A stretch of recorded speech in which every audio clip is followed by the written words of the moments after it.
Good evening, fight fans, and welcome to another episode of JF Boxing TV. I'm your host, Jack Fletcher, and I'm delighted to welcome on this evening WBA featherweight world champion, Leigh Wood.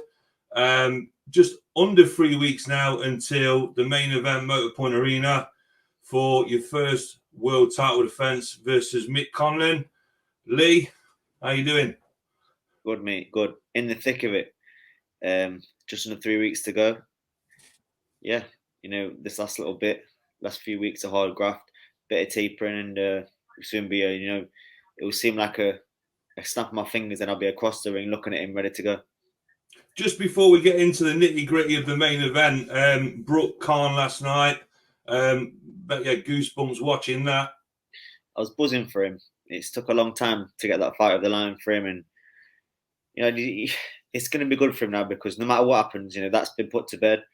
He's had a few fights recently what didn't go his way, and I'm just so happy for him. I'm so happy because everywhere we used to go with him, like on training camp and whilst we was in Sheffield training together, and everyone used to say, "Oh, when you're fighting Khan," and it's always like, "Oh," people was always torn between who would win, and even some of my friends as well. I always knew that Kel's timing and power, when he's on it, don't get me wrong, if he wasn't on it, he won at one, but when he is on it, when he is at his best, is always capable of doing that to him, whether it was in 6 rounds or 8 rounds or 10 rounds. Did you always envisage Kell Brook getting a win over the line last night? Like I said, when he's on it, I said to everyone, look, if he's on it, which he looks very on it, mentally I watched him in the pressers and the weighing and stuff, and I could just see he was on it. He was up for it. And when he was always going to go that way. No shock that sometimes Kell don't always live the life in between fights, which could have took its toll. But I told everyone on Twitter, I said, look, Kell Brook stoppage round 6.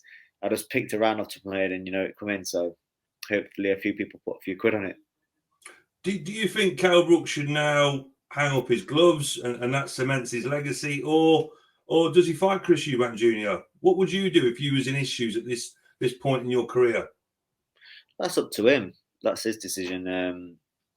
No one knows what he's feeling, what he's thinking. It's down to him. No one else. I said the same. No matter what happens in my career, I'll decide when it's time, and because I have to live with that every day. If I decide to retire, then I have to live with that every day, thinking back of it. Well, did I have one more fight in me? Could have had a few more fights in me. Was it the right time? Was it the wrong time? So you need to go out on your own terms and on your own decision, and I think he'll do that. He may fight again, he may not, but with that fight out of the way now, I think he'll make an easy decision to make when he does make the decision. It doesn't seem 2 minutes ago since the press conference at Albert Hall with you and Michael Conlan, but this event is creeping up very, very quickly, isn't it? Flying. The weeks are flying. It's good. Like I said, soon I'll be in that ring looking across at him with time to go to work. And what could you take away from the two press conferences? Obviously, there was a lot of needle, a lot of animosity. Michael Conlan and his coach said a few controversial things that included Ben Davison as well. Eddie Hearn got involved at one point.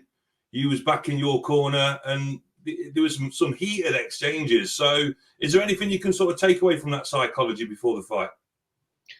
Not really, me. The press are things like he's done a lot more presses than me, especially away from the fight. I normally have one on fight week, 2 or 3 days before the fight, get it out of the way, and focus on making the weight and fighting. So he's got more experience in that side of things than me. Did I take anything away from it? Not all. Sometimes in the presses, I felt like he was trying to convince me or trying to convince himself is good enough or he's going to win. But look, you can say what you want because you still got to get in there and fight. They both attacked Ben, which I was surprised at the first time. I thought they got something to be in the bonnet about Ben, but it is what it is. Ben's a great trainer. He's gone under the radar for a long time. Starting to come to the surface a little bit more, and it's nice for my trainer to turn up to both presses, unlike his. I know at this stage, Leigh, you don't want to give too much away about your strategy moving forward, going into sort of fight week, but what have you been sort of working on in the gym? I know off camera we just overheard a Scottish voice in Josh Taylor, so I'm assuming that you're in camp with Josh Taylor. Yeah, Josh is very close to his fight now. I'm looking forward to that Saturday. So I'm going to be going up there to sunny Scotland to do a bit of training for whilst he's doing his obligations for his fight week. But yeah, I'm looking forward to Josh's fight, and then the day after, Jordan Gill, he's fighting for the European title as well. So the time for me is going to fly because I've got all these things in between. But yeah, Danny, you know, I'm amongst some good fighters, like the best British fighter around at the minute. You know, right in front of me, training alongside me. So you can't ask for better. And obviously, being a Nottingham lad myself and watching your rise to glory, how much has your sort of life changed over the past sort of 12 months, Leigh? There's been a lot of big changes, but day-to-day routine and things I'm doing are pretty much the same. Locking myself away for fights like this, coming down to Essex, just eat, train, sleep, repeat kind of thing. You know the drill. But when I'm in Nottingham, yeah, things are different. You know, I get recognised a lot more. You know, I'm in some big fights now, and hopefully again after this, and one step closer to the dream fight. So obviously you got that win in the Matchroom Garden against Kanzu a while back now, but sort of how is your strategy and your style going to sort of differentiate against someone of Michael Conlan's caliber? What's the plan? I ignored your last question on purpose because I'm not going to give anything away, am I? All I'm going to say is that we approach every fight different, as you should, because every style is different. The way I boxed Reece Mould wasn't the same way I boxed Zukan, and the way I boxed Zukan won't be the same way I boxed Conlan. So you have to wait till fight night, see how I'm approaching the fight and what I need to do to win. But I'm 100% confident in the plan and everything I need to do to get the win across the line. And there's going to be an interesting fight a couple of weeks down the line as well, when Josh Warrington takes on Kiko Martinez. Now, I know that you can't be looking past Michael Conlan, but I'm sure if you get this victory over the line and get a big win at the Motorpoint Arena, Eddie Hearn's going to be saying Leigh Wood when I get this find the winner for the IBF. That's it, mate. When I get this victory over the line, I'll start to look at what's next. But like you said, I'm not taking my eyes off him yet. I'm not even talking about any more fights. Fully focused on this fight. Fully focused on getting the job done against Mike Conlan, and then we'll look ahead. So you've got a massive support in Nottingham. There's going to be a full house on the night. Are you starting to feel the pressure of the occasion a little bit? Come on, mate. I wanted to do this since I was a kid. Very, very young age. And as you know, I was lucky enough to see Kel do it, being part of that gym, and you know, watching him go from British champion, fighting at Hillsborough Leisure Centre to filling that Motorpoint Arena in Sheffield. And I did the same thing with Frotch. You know, even when Frotch boxed at the arena the first few times, it wasn't a sellout, and he gradually built it up, and ended up packing it out. So when I was a kid, visualizing myself in these big fights, they weren't in empty arenas. You know, I visualized myself in these with these big crowds, and I've been part of it with these and watched how they took it on board and embraced the crowd and not played up to them. So that's kind of important, you know. And I've boxed in Nottingham before in front of a very, very near full arena when I co-headline. So I've kind of done it before, and I'm not one of them kids that are going to buckle under pressure and trip and stumble when there's a few people watching. That's not me. I'm going to embrace it, and it's going to take me to another level, and I'm going to box out my skin and you know, I'm going to entertain the crowd, but I'm not there to entertain the crowd. I'm there to get the job done, but getting this job done is going to entertain the crowd. You've always had a solid fan base, Leigh. The first memory I've got of watching you fight was in Clifton at a leisure centre in around 2013, and you ran into the ring wearing a cowboy hat with a Jake Buck song on, Lightning Bolt. A lot's happened in the space between then and now. Yeah, a lot's happened, mate. I don't think you could have started off any lower than where I started at, turning pro with new promoter in a leisure centre near my house, not far from my house. I boxed for a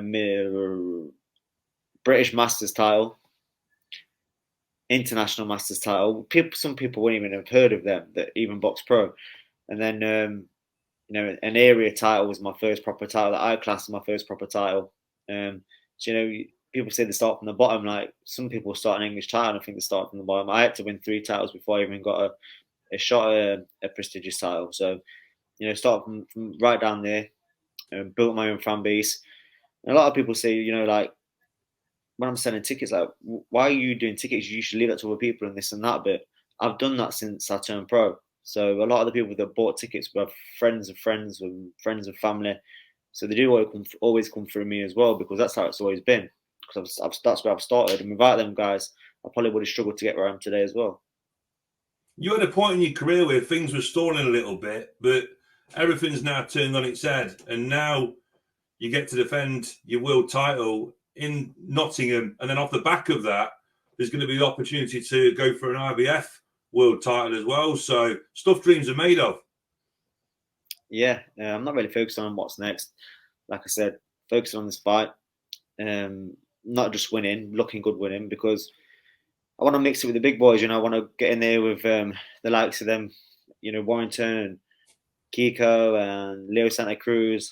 So if I scrape through against Conlan, that's not sending a message to them that I'm ready for them. So I need to look good. I need to do a job on him, and then that's going to push me towards a bigger fight, hopefully in summer.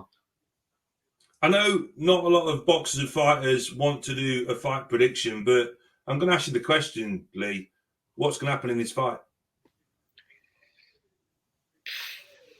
It can go a few ways, to be honest, but I'm going to get the win regardless of how it comes. But I think I could get him out. I said it in the press conference. I think later on he's going to be finding it very hard. There's going to be parts in this fight are very, very hard for him, and it's down to his conditioning, down to his mentality and his will. If he stays there, he may or may not. But it's no secret that I can dig for my weight, but I'm not going to be relying on my power. So like I said, it's down to him. I'm coming to get the win, and there's going to be times in this fight where it's going to get very, very hard.